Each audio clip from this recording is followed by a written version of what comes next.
Hi, I'm Michi, and it's definitely time for another episode of Daily Reflections. Last time we've been talking about my approach to what I call work life flexibility, and today we're going to discuss my kind of love hate relationship with self help books. I think the topic itself doesn't need explanation. It's quite self-explanatory, but to give you a more visual idea of what this self love hate relationship looks like is you probably have that one friend, that one teacher, coworker that you neither love nor hate, but kind of do both.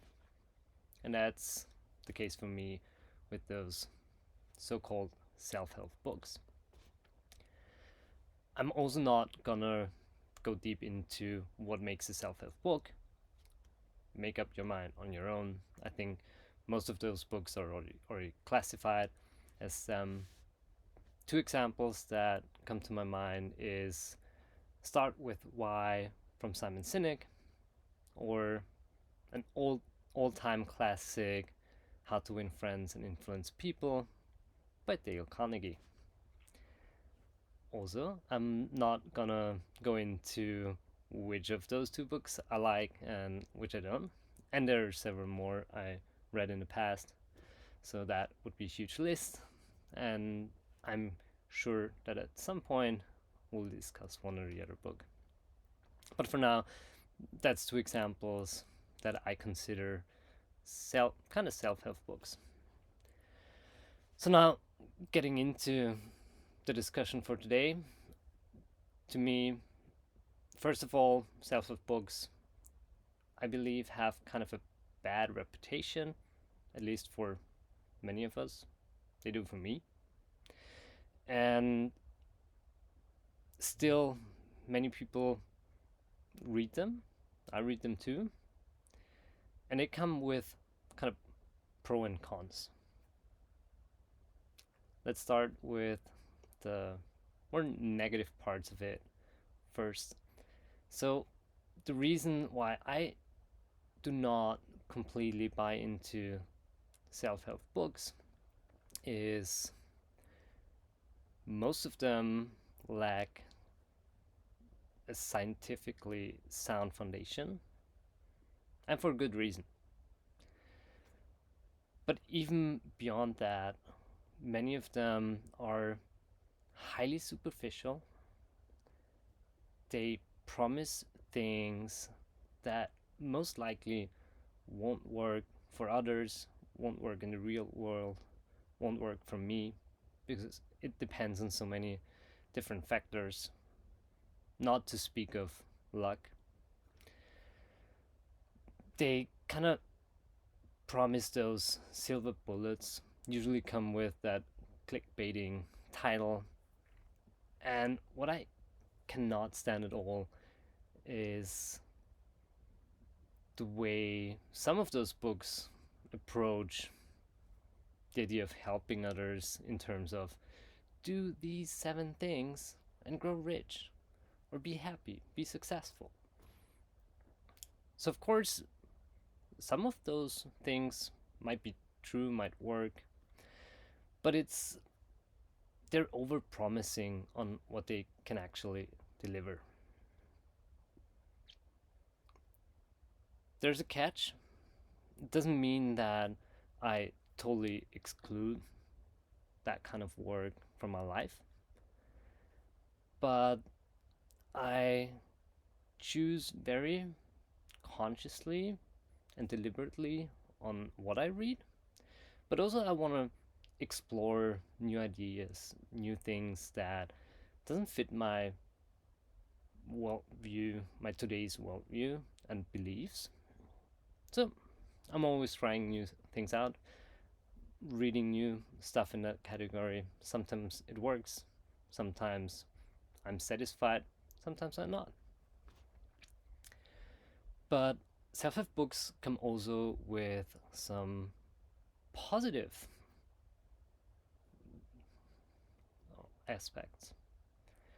And one positive aspect, or one thing that makes a self-help book positive for me, is, first of all, as said before, when they're not over promising.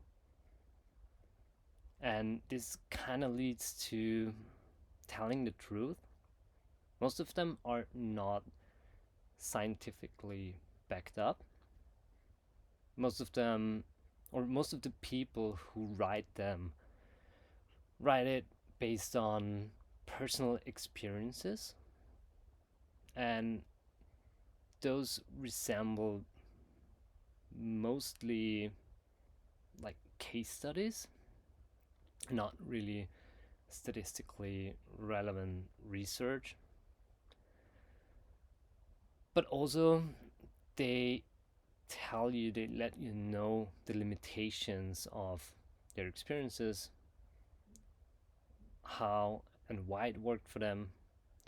And talking about truth, although it's a very big word, they're honest about the idea that what might help them might not help you, and what works for me might not work for you.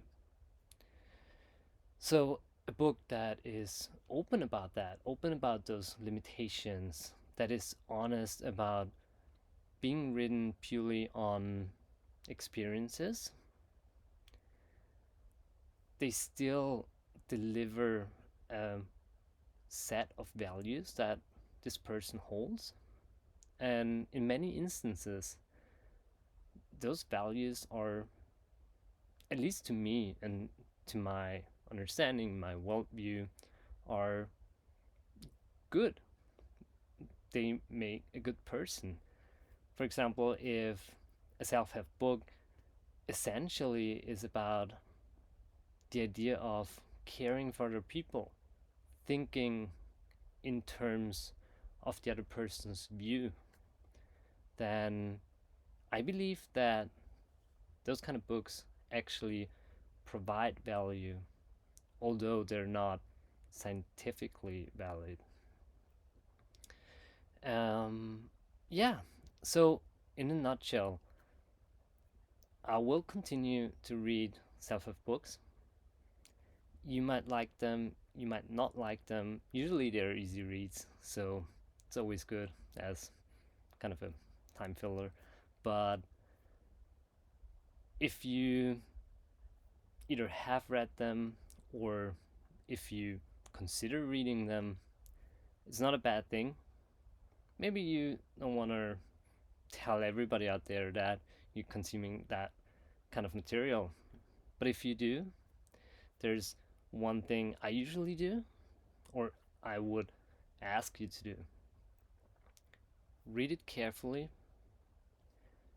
The things that are communicated in those kind of books, reflect on them, see how they match with your current knowledge, ideas, values, and don't just take it as the whole truth explaining everything, but just reflect it in relation to what you already know.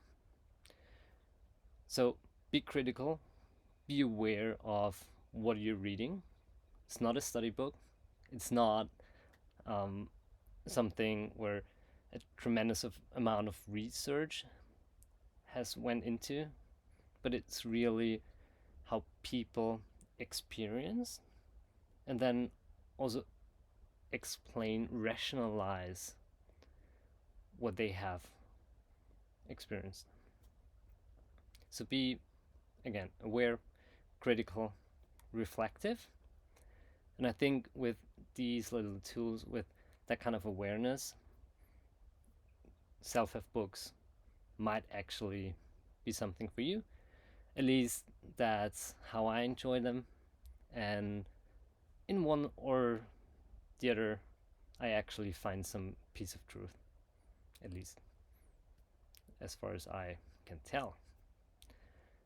Yeah, that's it in terms of self-help books, my love-hate relationship. And I'm pretty sure that in one of the other videos we'll delve into one of those titles and see what I particular particularly like about it, and then we'll pick a title that I totally dislike. I'm already looking forward to it. Thanks for being here. Thanks for watching, and see you next time. Bye.